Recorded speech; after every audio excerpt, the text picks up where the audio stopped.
What's up, everybody? Welcome back to our channel, For Collectors, a channel that's for collectors like you.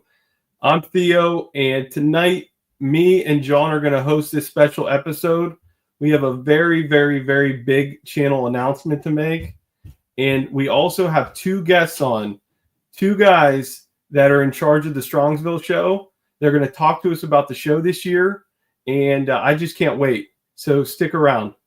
Welcome to For Collectors.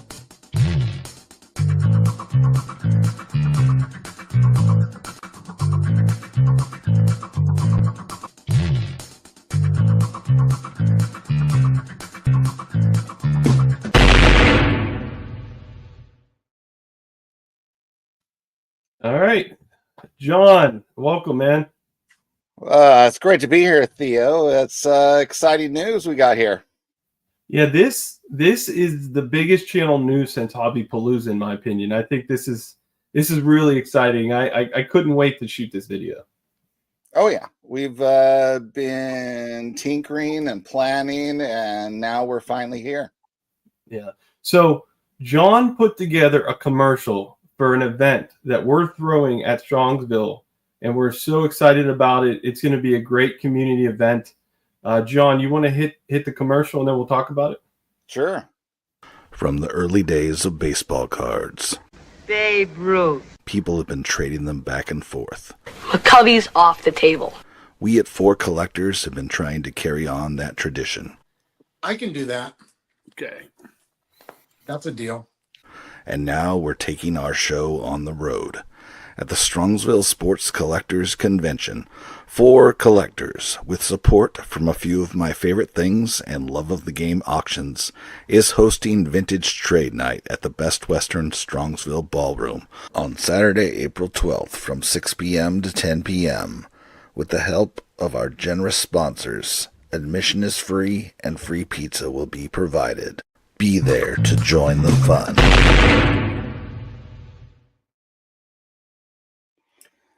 So, John, first off, great job with the commercial, man. Thanks. It's always fun putting those edits together like that. So, that's the big announcement.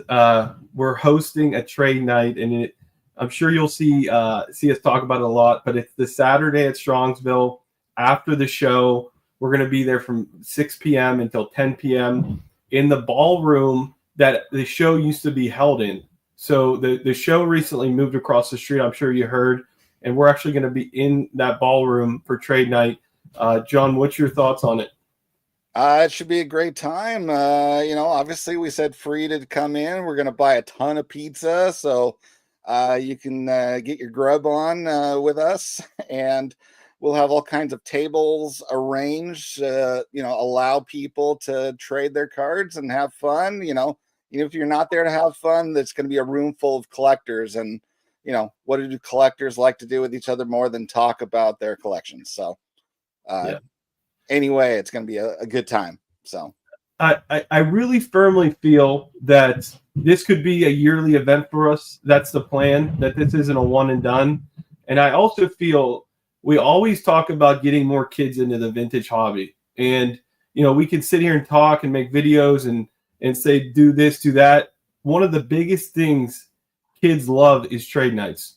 And I really, really hope that we see a good amount of kids come over and really enjoy it and maybe find vintage for the first time. But outside of that, we have a great community to trade some cards with. So it ought to be fun. We're really looking forward to it. My first time at Strongsville, so I'm excited about all of it. So yeah. So to make this even more special, we have two guys backstage. They've been patiently waiting. I'm going to bring them on now. We got Mikey backstage. Welcome, Mikey. And we have Steve backstage. Welcome, Steve. I'll wait up. I got you guys on mute. Sorry about that. Here we go.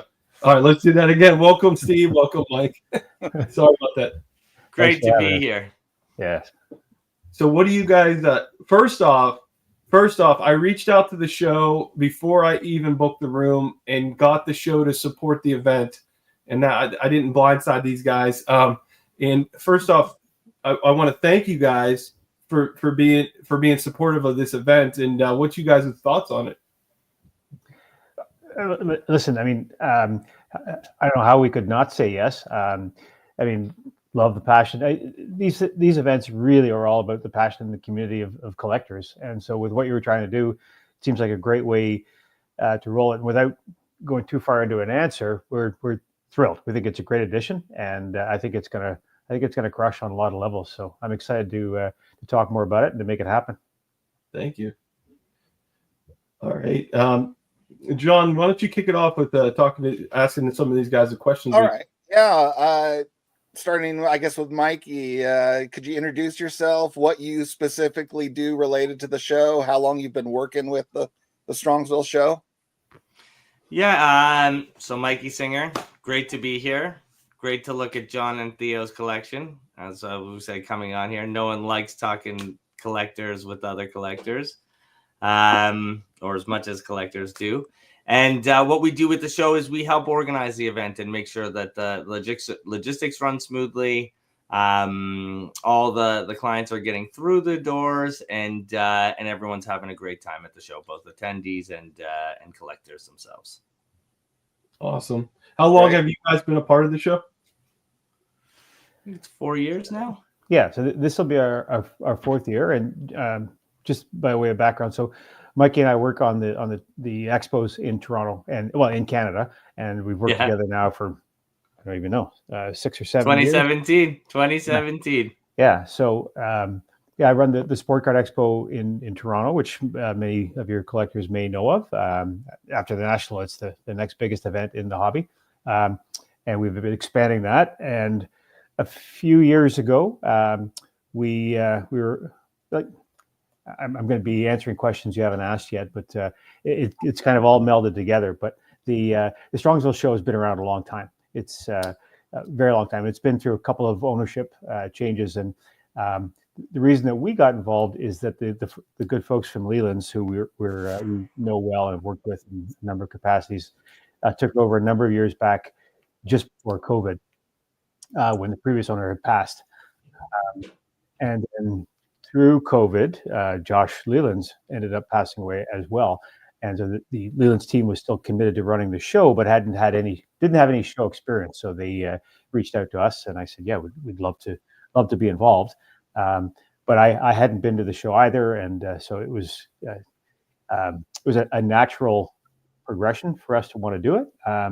And the Leland's folks have been great to work with. So we came down, we checked out the venue and all the different things, and it's. I certainly had known about the show. It's a show that I think a lot of people know about. It's definitely one of the premier vintage shows in the country, and has been for many, many years. So it definitely has a mystique about it that we were intrigued with, and it's only getting better, I think, as the years continue and post-COVID. So yeah, is that all the history you guys personally know about the show? Like, was it always at the hotel location? Like, is there any other background on the show as far as when it started and things like that? I don't know the exact date it started, but it's been at the hotel for many, many years. And I was actually quite surprised when I first went to the venue to check it out, because I had in my mind this vision of what the show was based on, all the folklore and the stories about it. And you get there and it's in a relatively small hotel room. Again, I'm used to some of the bigger shows, so I was kind of surprised. But when you start to look around at the product, it's pretty mind blowing. The depth and breadth and the quality of the cards and memorabilia there, especially to Canadians, we don't see that deep anywhere outside of the National, but it's like a microcosm of the National on the vintage side. So, so I didn't know the previous owner. And that, but a number of the vendors there, there's been a waiting list a long time, and a number of the vendors there have been there a long time. Most everybody is on what we call auto renewal. They say, "Yep, just count me in for next year," kind of thing, and often the only way to get a spot is if somebody is ill or whatever else. So it's not an easy show to get into, but again, that's part of what drives the attraction to it. Is it just does so well for the dealers that are there, and such a strong community connection between them all. And that's what's wonderful about the show is we see such a great community outreach inside it. And when you talk about set completion and true collectors and original collectors, you're going to see more of that at this show than you would almost at any other event, where they're going around with their set list, clearing off their binders, making sure they get those hard to get cards, even the commons, right? As vintage collectors yourselves, you know it's hard. Theo was talking about how he's looking for O-Pee-Chee. Some vintage O-Pee-Chee, Roberto Clemente. So again, a show like this really brings out some really, really neat stuff. We saw a Ty Cobb there. Both valuable and rare is really neat at this event. Well, it kind of answered your next question, Theo. So I'm going to skip to, is there any kind of policing of the tables you have to do to, make sure they're putting out real vintage and there's not, a table full of shine or something? There is and there isn't. I mean, we're constantly reminding it's in the dealer kits and that kind of thing, but it's been that way for so long that it's just standard procedure, and everybody knows the downside. Like I said, the tables are so hard to get there that nobody wants to violate that. And again, there's always something there, like somebody will have a neat card or two that's there, and that's cool, but that's its brand. It exists as a vintage show, and that's what people want. Now, will it always be that way? I think so, but and again, without getting too much into the changes, that is what drives the collectors to this show. Absolutely, there's enough places where they can see modern. Now, if somebody has a few cards out there, it's not that big a deal if it fits in with what they're collecting and or showcasing. So, but yeah, it does kind of police itself. Nice. Yeah, and you know what? As we're in this hobby long enough, we're starting to see things that were modern are now vintage.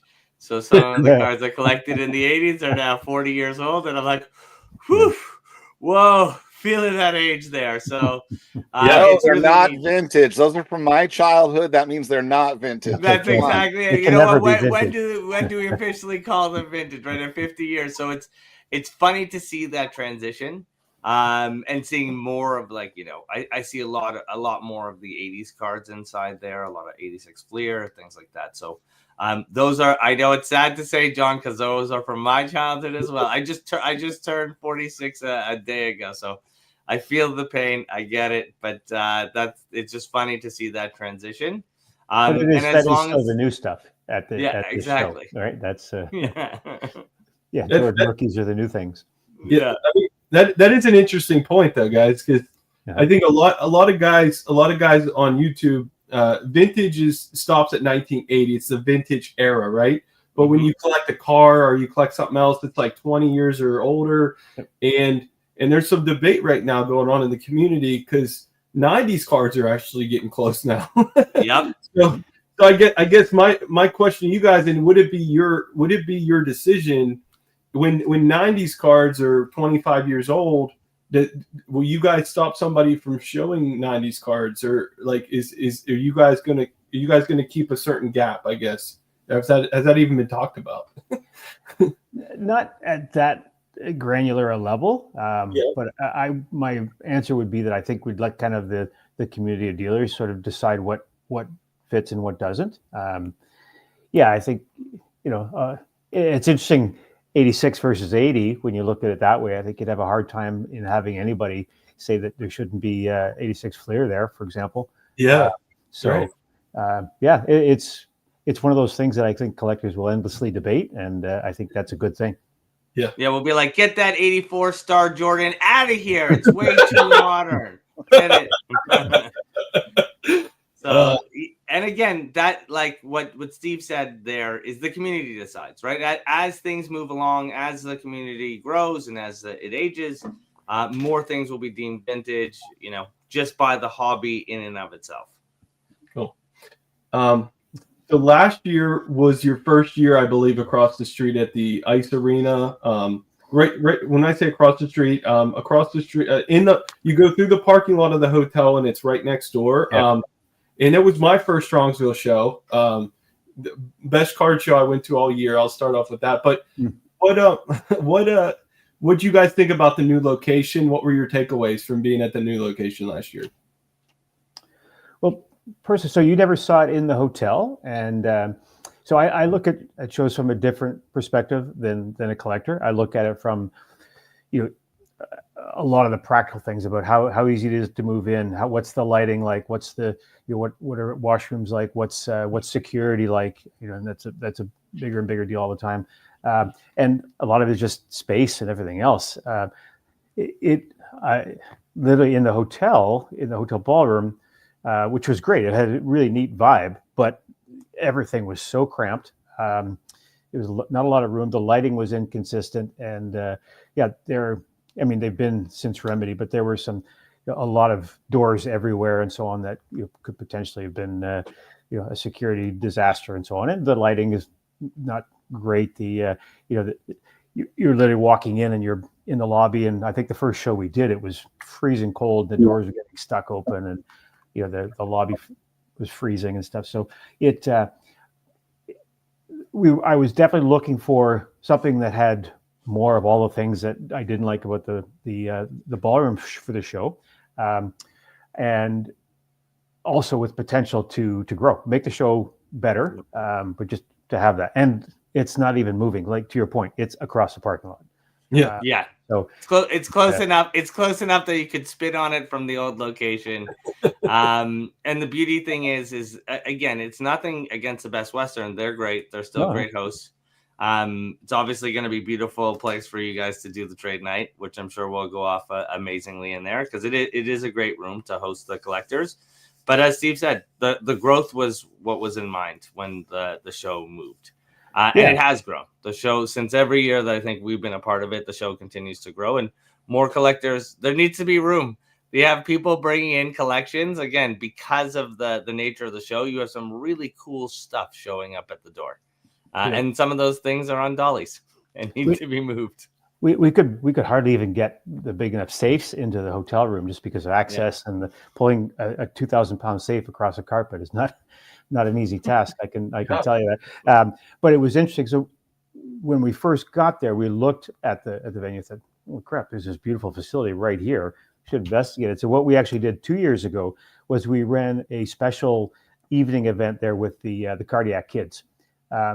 And one, it was to do a bigger event that we couldn't fit in the ballroom because there was just not enough space to do a signing. I think we had eight of the cardiac kids, or 9, something like that. So in our minds, it was, how can we test this as a venue, and we'll put that over there. And it got great. So we did a dealer reception there. We did the cardiac kids, which was very, very popular, of course, with the fans of Cleveland. So that was almost a dry run of the venue, both for dealers that all got invited across, and as for the public. And it worked well. And the show in 24 worked very well. So also nothing but great feedback from the dealers in that regard. So yeah, that's a great segue. Oh, sorry, John. No, go ahead.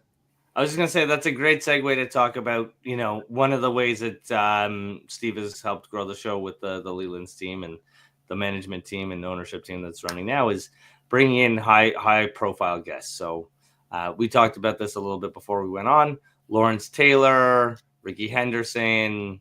Last year was a few of the current Cleveland Brown players with Amari Cooper, obviously before he got traded to my favorite team, the Buffalo Bills. Hopefully he resigns there after getting surgery on that wrist. And yeah, like even in that point, we were bursting at the seams with so many people coming to see the guests, especially when Lawrence Taylor was there. We had lineups out the hallway, down out the door. People were waiting in the cold. So this provides us with a lot more space and a lot of better experience for each of the fans when they're meeting some of these heroes.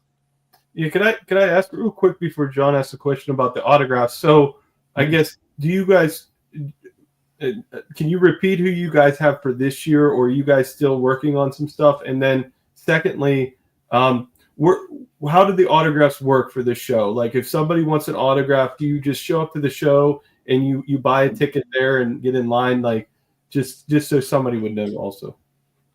Yeah, so I'll address that last question first, but it's like any of the other shows on a different scale, of course. But yeah, you can show up at the gate and buy the tickets on site. You can buy them in advance, and it's the same kind of thing. You can get an autograph where you're bringing your own items, or you can buy items there if you don't have a jersey or balls, those kinds of things.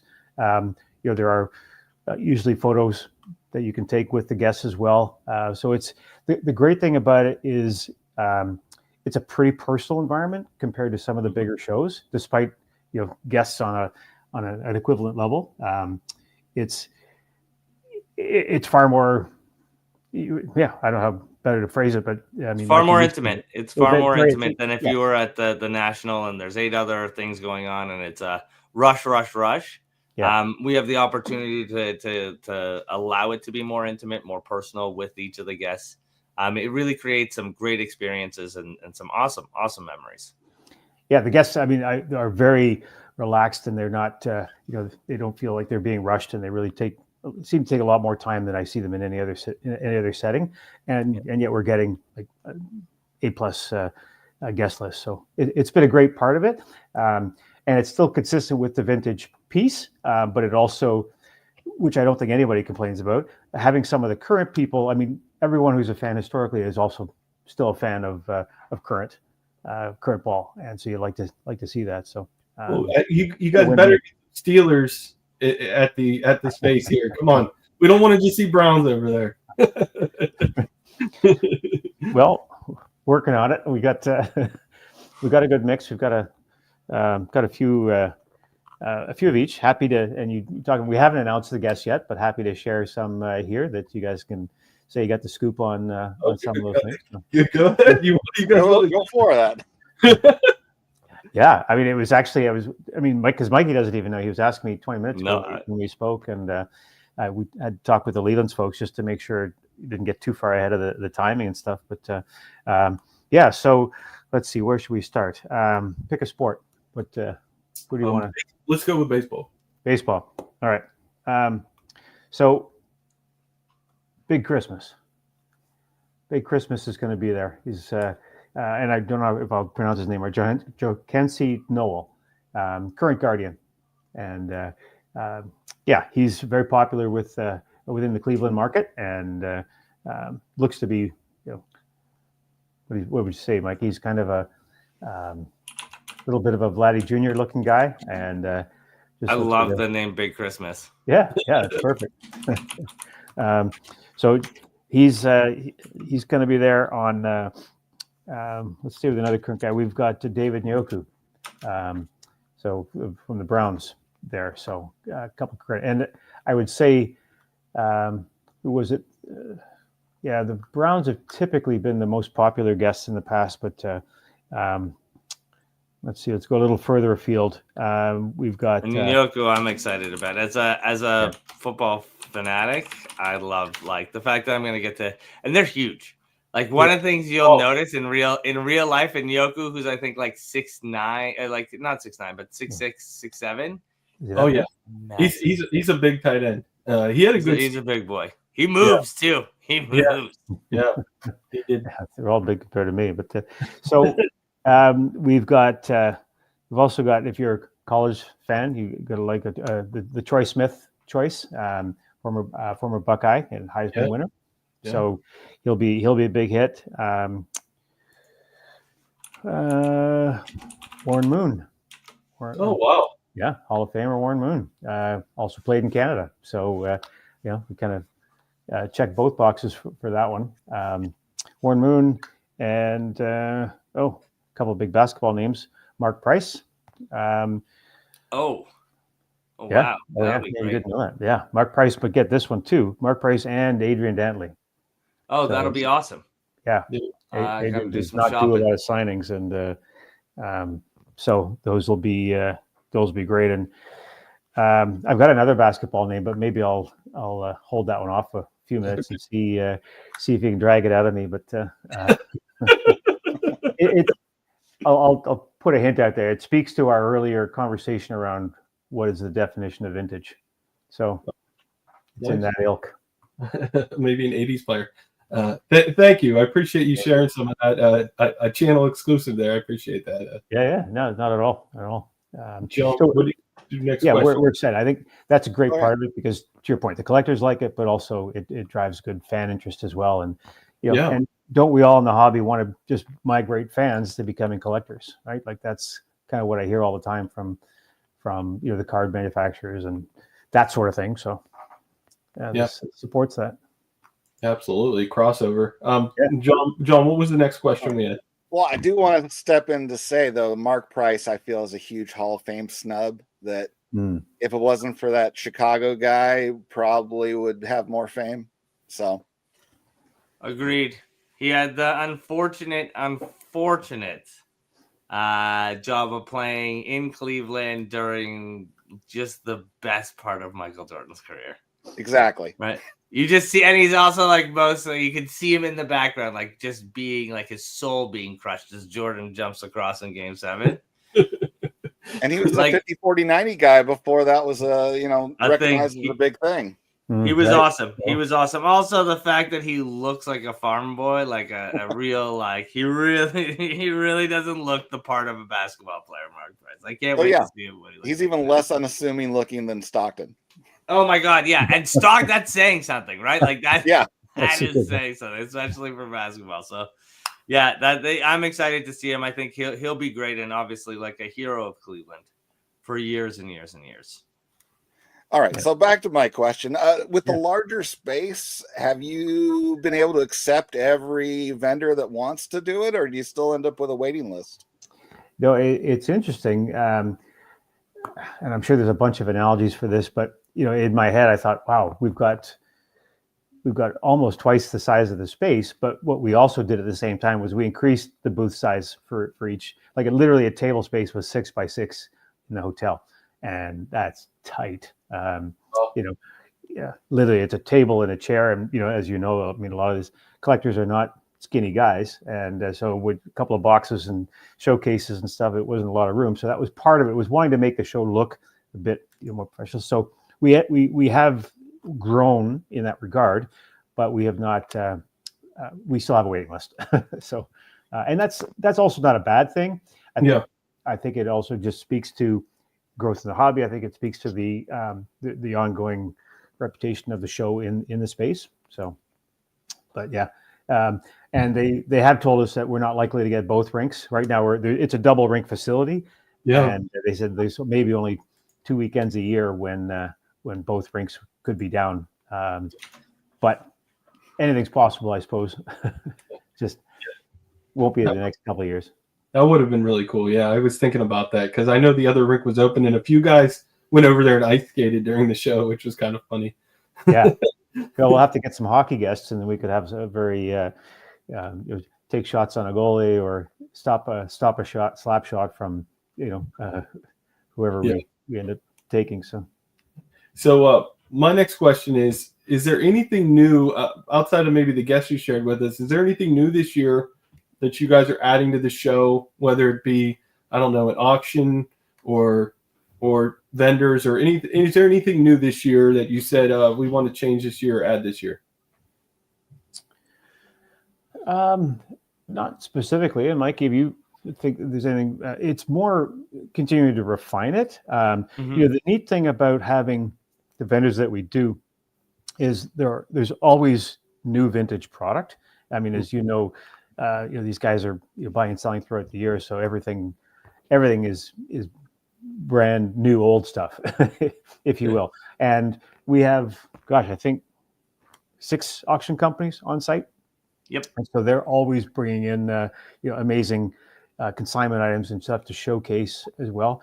I'd say it's more just about continuing to refine the experience and getting that right mix of vendors and not just vendors, but the brands that support them as well. SGC grading, JSA authentication, creating things like that where collectors can come and have that work done on site. So we all know what the collector mentality is around shipping stuff. They'd much rather, bring it in hand when they can and stuff. So this 2024 was really about getting everybody used to the facility. this year it's going to be refining that and continuing to build on the guest experience, the collector experience, and just the fan experience overall. So nothing yet, but we're still a few months away. We have a really exciting trade night we want to talk about. Yeah, that's brand new. That's great. Yeah, that's brand new.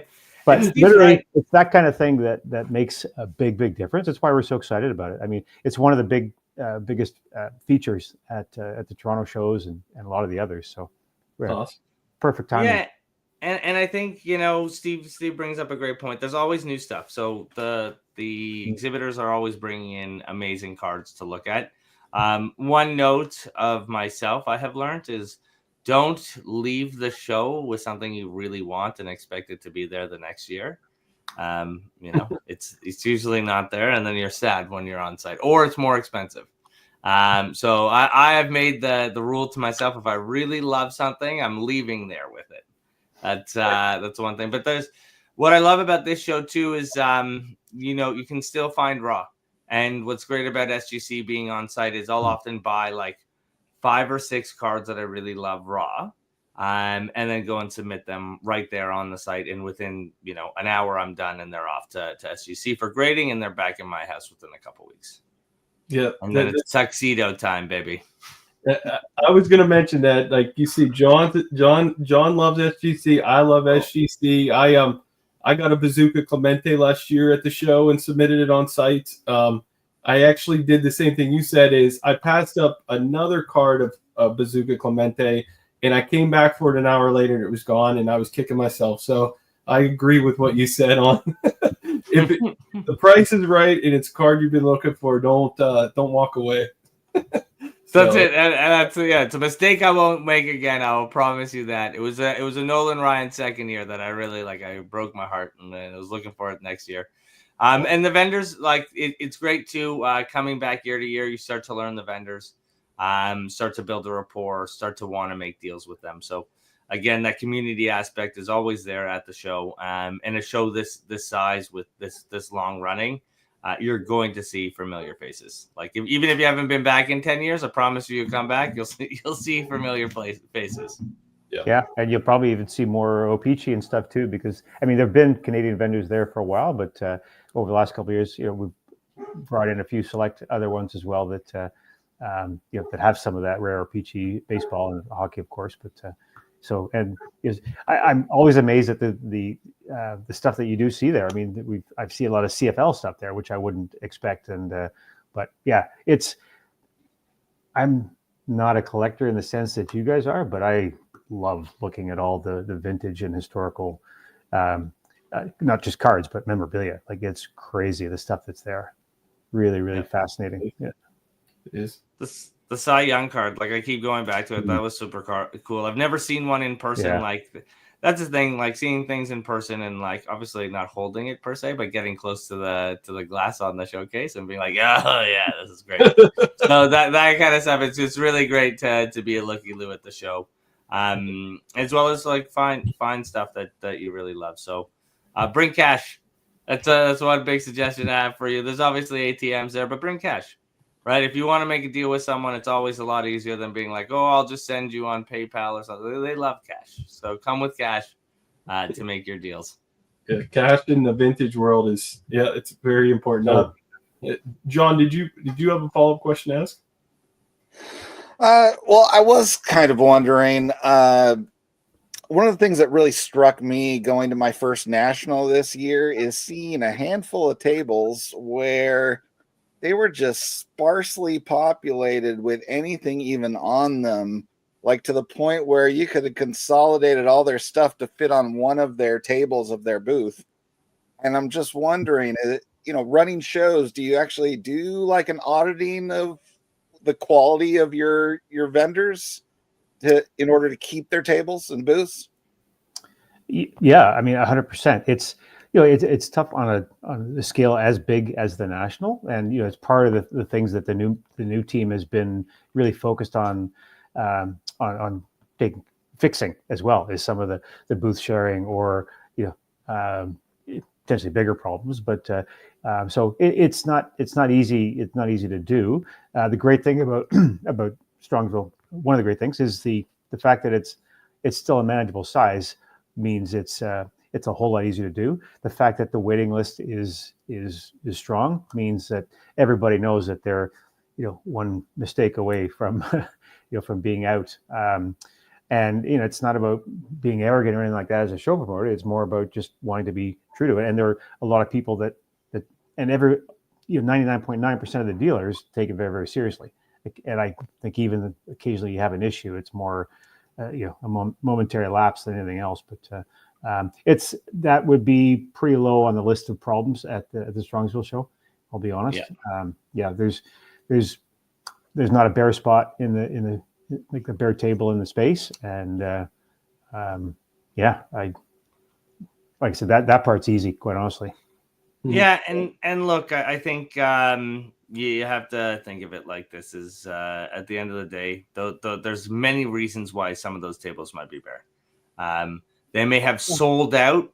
They may have sold out like before you came by that table. They may have sold out 5 of their showcases. Right at the end of the day, your goal is to sell so that you can go ahead and take that money to buy more cards with. Right. That's what all our end goals are here. Yeah, actually, year one of Strongsville, I had a guy who does all my Toronto shows from the Philly area. Came up where he was able to get him a last minute table in Strongsville, and he wasn't sure, but he came up. And before like 2 or 3 o'clock the first day, he had his whole booth sold. Like it happens a lot more than you think. Yeah. There is, right, and especially when there's stuff that people don't see often. Right, that's the key. So that's what's going to be fun. It'll be fun to see the two of you out there on the show floor. Yeah, John, I'm surprised you mentioned this was your first time to the National. Yeah, this last summer was my first National. I live out in Oregon, so it's a haul for me. Okay, all right, that's fair. Right, yeah, you don't often get it on the West Coast. Copy that. Yeah, but we're super excited. Our channel for collectors, we're gonna actually our whole month leading up to the show, it's gonna be called the Road to Strongsville, based on some connections you guys have helped with, and based on some connections we already had.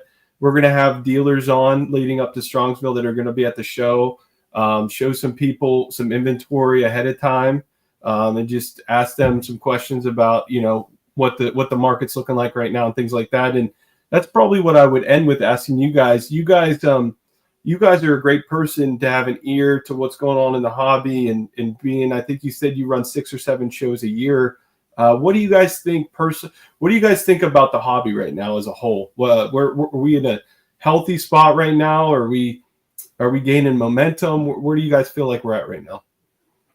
Well, I wish we'd have had this conversation 3 weeks ago or 4 weeks ago as opposed to now. But I think the hobby's real strong. So we did our last Canadian show in November, and literally every show since COVID has gotten bigger. The November 23 show in Toronto was the biggest ever, and quite honestly, I didn't think that we'd hit that again in a few years. And this past November actually did, and so. Wow. I think it's changing a bit in that there's not, as you guys know, there's not the crazy prices across the board on anything and everything, but there's still a ton of volume in transactions. There's still a ton of excitement and enthusiasm. I really like the way that the demographics are moving in the show. We're not losing the older demographic, but the younger, the average age is going up. The number of kids is going up. The number of women in the hobby is going up. And you're seeing more, and I'm talking generally, not just in Strongsville, because obviously Strongsville isn't a TCG show and that kind of thing. But right. Overall, there's growth in almost every category. So I'm excited about that. The only reason I hesitated off the jump on that was economically that's always a factor. But I think I won't say Strongsville is immune to it, but it's pretty price inelastic in that vintage stuff. People love vintage because it's rare and they're not making any more of that, right? It's so it truly has the scarcity part of the equation looked after. And Roberto Clemente isn't going on a cold streak, right? His numbers are pretty locked in. So That's the advantage in buying into vintage, and as Steve said, the demographics are really positive in the hobby. And I see that in not just our shows that we do, but we go, like, I go to our other shows and I go purchase at other shows, and I'm out there and I'm seeing it, and I see it everywhere. I have local kids come by and pick up free stuff from me and drop off cards for grading. Not by, like, I'm not offering. They're just coming in because they know we do shows. So people are eager and excited to be part of the hobby. Obviously, you know what we saw during COVID, with prices going crazy, it was inflation across the board. And obviously that helped push some interest inside the hobby and really bring it back to the mainstream media when you started to see those record sales. But even now, like, I go on eBay all the time and I'm shopping. I go on. I hope my wife isn't watching this, but I'm on. I'm on Leland's. I just bought a couple cards on Leland. So I try to spread the wealth around. I feel like it's my duty to be agnostic and try to shop with everyone. But that's, there's always stuff to move. We were just at a card show set up. Like, I sold plenty of cards there, and even we're purchasing cards again with some of the money I sold with. So it really is an active space that continues to grow. And really, as long as everyone isn't super greedy and people continue to make this a welcoming space for the younger generation to come in. And I find it is way more than, say, all of us when we were kids going in the 90s to card shops. It is a different experience. There's a local card shop in Toronto, Relics and Mint Ink, and others like it that really focus on the customer and making a positive experience. And I'm seeing that across the board at a lot of the local card shops. And that only spells good things for the hobby overall. Awesome.